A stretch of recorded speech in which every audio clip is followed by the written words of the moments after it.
Здраво, ова е 88-то издание на Видеологија со Златко Ѓелески, дигитален краток осврт за актуелни филмски остварувања, односно спонтана критичка анализа која е збир на први впечатоци илустрирани со подвижни слики. На денешниот репертоар е The Wild Pear 3 на Нури Билџе Чејлан, во кој станува збор за млад автор, Синан, кој има необјавено дело и по дипломирањето се враќа во родниот град да најде спонзори за неговата книга, симултано справувајќи се со коцкарскиот нарав на таткото.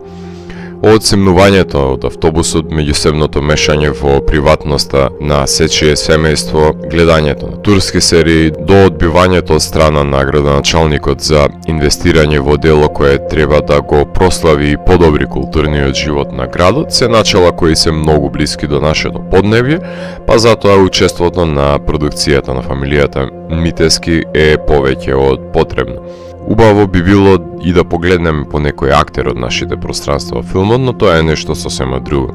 Сепак, младиот писател се обидува да даде негови лични искуства и сведоштва околу дивите круши кои растат во тој регион, што не е примамливо за инвеститорите.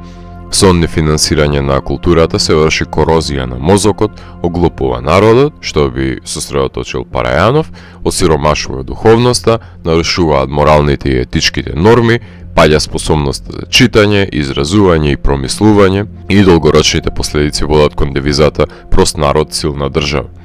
За пофалба е суптилноста на љубовната сцена со девојката која подлегнува на договорениот брак и контрадикторна желба за осознавање на светот, а има во неа пламен за Синан, глумен од Догу Демиркол, монтирано со повремени зумови и ветре кој се протнува низ листовите и низ косата на девојката пред да падне бакнежот, што е можеби најмоќната сцена во филмот, како едно далечно љубовно ехо од Вон Кар-вај во сетинг на Before Sunrise трилогијата.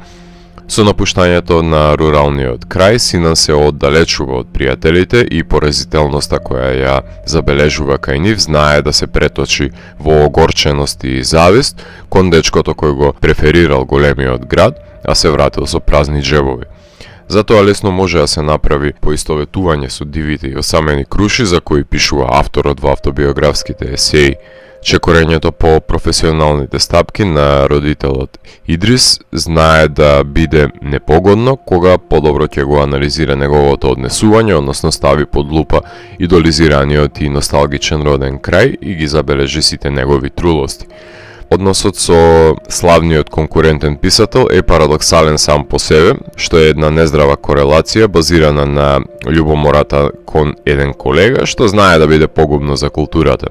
Заведувањето на туѓиот успех не води никаде, затоа што ако еден успее ќе се отвори вратата за сите, така што успехот на еден писател е потенцијален успех за останатите, како што е ненапишаната метановела на Синан. Младиот Синан не се согласува на сумирање на суштината на делото во една реченица, ниту поистоветување со една порака, што е најчест мотив во филмовите на Чејлан, па уште тука може да се воспостави паралела со филмскиот израз на режисерот, аналогно на предизвиците за издавање на книга во еден неписмен свет. На вратите на потенцијалните инвеститори налетува на егоцентрици кои се грижат само за сопствениот бенефит. На некој начин турскиот Чехов снима филм за родниот крај на ликовите и како додека се напластува времето во нив, ги вмрежува нивните искуства во безизлез. Сите ликови, вклучувајќи го и амбициозниот и арогантен Синан, патат од одредена навика која им одзема од сопствениот и туѓиот спокој, но не се способни самите да го согледаат тоа измачување. За нив секогаш другиот е виновен. Режисерот си поигрува со соништата кои траат од половина сат, со паметењето на главниот лик, изместувајќи луѓе во реалноста на микрониво.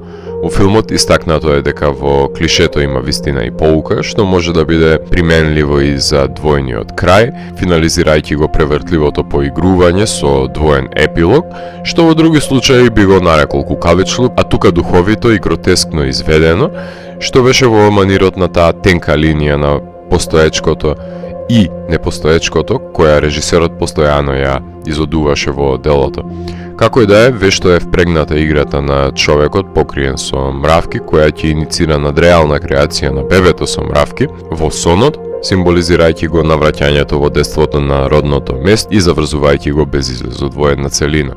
Сцената во која таткото бара пари од синот студент не вовлекува во различните рамништа на гледање на оваа проблематика, во која родителот работел за да обезбеди некаква иднина за детето и сопругата го брани со девизата дека останатите татковци се пијаници и ги тепале жените, но како што може да се врши споредба со полошото, може и со подоброто.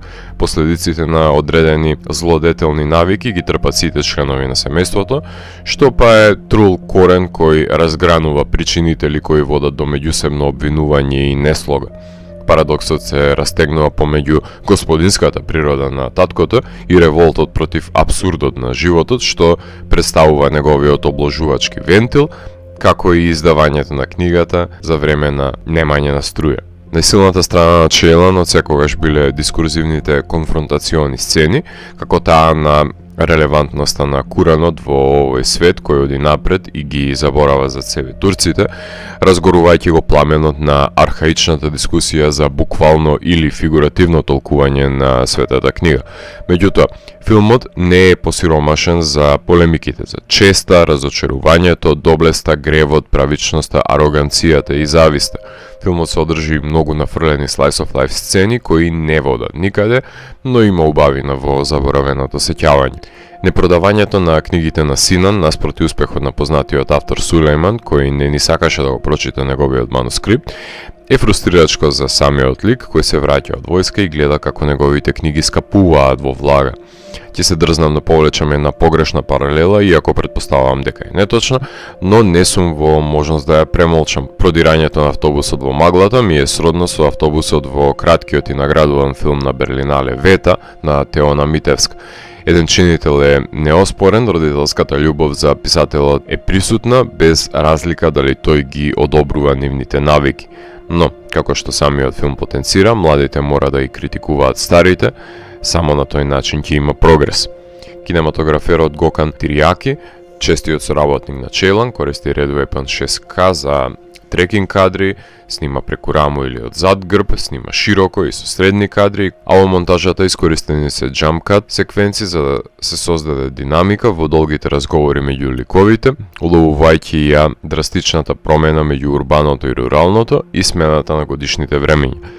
Долгите кадри, исполнети со напластена тишина, ги имаш и во овој филм, но режисерот не милува да употреби ниту обемен дизајн на звук, ниту скор, иако тука има фрагментарна употреба на виолините на Бах за врзување на сцените.